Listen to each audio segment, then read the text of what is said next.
तारा मैया ऐसी हैं जिन्होंने कभी किसी राक्षस को नहीं मारा, कभी नहीं।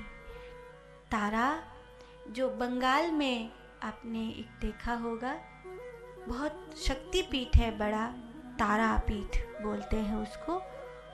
वहाँ पर माता विराजित होती है। जिन मनुष्यों के जीवन में कोई सिद्धि नहीं है, कोई विद्या नहीं है, कोई कला नहीं है, कोई जीने की कोई गति नहीं है, उन लोग माँ तारा को अगर प्रणाम करें तो कहते हैं माँ तारा जीवन जीने के लिए कुछ न कुछ गति उस मनुष्य को देती हैं।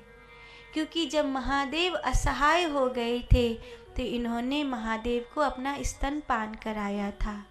तभी से महादेव ने कहा था, जैसे मुझ असहाय को आपने अपना स्तनपान कराकर नया जीवन दिया है, तो ऐसे ही जो संसार में असहाय हो जाएंगे, न कला है, न विद्या है, न बुद्धि है, न बल है, न कोई सिद्धि है, न कुछ जीवन का कोई गति है, ऐसे असहाय हो गए लोगों को माँ आप कृपा पूर्वक सहायता करेंगी, आप उनको रास्ता दिखाएंगी, आप उनको विद्या बुद्धि बल सामर्थ्य कला कृपा देंगी।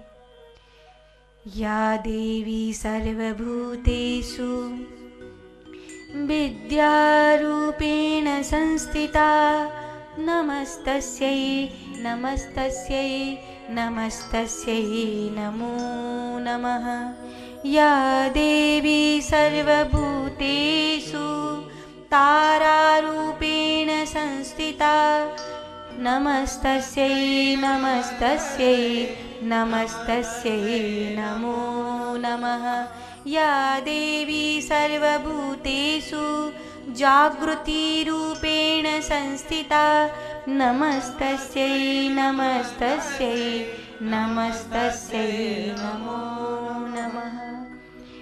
जो सनातन धर्मी हैं, जो दक्षिण मार्ग की पूजा करते हैं, उन लोगों के लिए माँ तारापीठ में विराजमान है।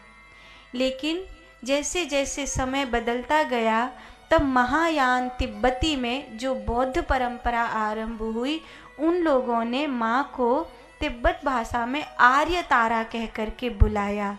उन्होंने जब माँ को आर्य तारा कहा, तब उन्होंने एक स्त्री के रूप में बोधिसत्व जैसे होते हैं, ध्यान में बैठी हुई एक बोधिसत्व वाली, एक ब्रह्म ज्ञान को प्राप्त करने वाली नारी के रूप में उनकी पूजा करी है। वो माँ तारा ही है। जो बौद्धिस्ट लोग कई बार कुछ चमत्कार वगैरह करते हैं, बहुत सारी सिद्धियाँ जो बौद्धों के पास होती हैं, उनकी जो जननी है, उनकी जो देने वाली हैं, वो माँ तारा है। अधिकांश बौद्ध धर्म में आपको तारा माँ की उपासना होते हुए पाएगी।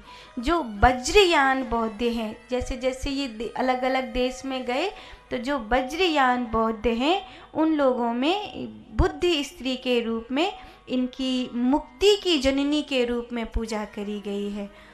मुक्ति को जन्म देने वाली, मुक्त करने वाली देवी के रूप में इनकी पूजा करी गई है। इनकी उपासना करने से किसी भी जीव को सर्व कार्यों में सफलता मिलती है तथा उसको मुक्ति मिलती है।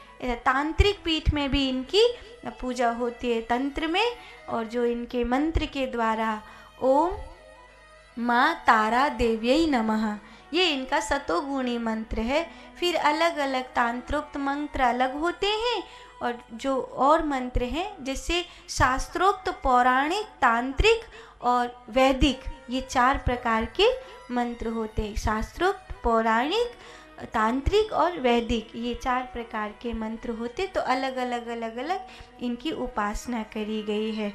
जैसे आप जापान में देखेंगे तो जापान में माँ तारा की बहुत अधिक पूजा होती है। वहाँ उनको तारा बोसत्सु के नाम से जाना जाता है जापानी में। और जब चीन में बौद्ध धर्म का जो प्रचार प्रसार हुआ, इन लोग तिब्बत को भारत से ले लिए थे। तो जो चीन धर्म में जो बौद्धिस्ट घूमा करते थे, तो चीन में जो बौद्ध लामा पूजा किया करते थे, तो उन लोग इसको डुओ लुओ पूसा के नाम से माँ तारा की पूजा करते। डुओ लुओ पूसा के रूप में माँ तारा की इनकी जो मूर्ति है वो भी थोड़ी अलग। जैसे हम लोग तारा रानी की मूर्ति बनाएंगे तो माँ महादेव की छाती पर उनका पाँव है और ऐसा उनका रूप है। लेकिन जब ऐसे जो उनकी जो बौद्ध धर्म की माँ तारा हैं बोधिसत्व की, तो वो ध्यान में बैठी हैं। और जो ये जो डुओ लुओ पूसा है ना, ये वाली माता है, तो इनके हाथ में कुछ कुछ ऐसा है, वो नीले रंग की हैं और वो भी ऐसा प्रसन्न मुद्रा में ऐसे करके बैठी है। उनका फोटो देखेंगे आप तो ऐसे उनका रूप है, पर है वो तारा ही, मंत्र उनका वही है।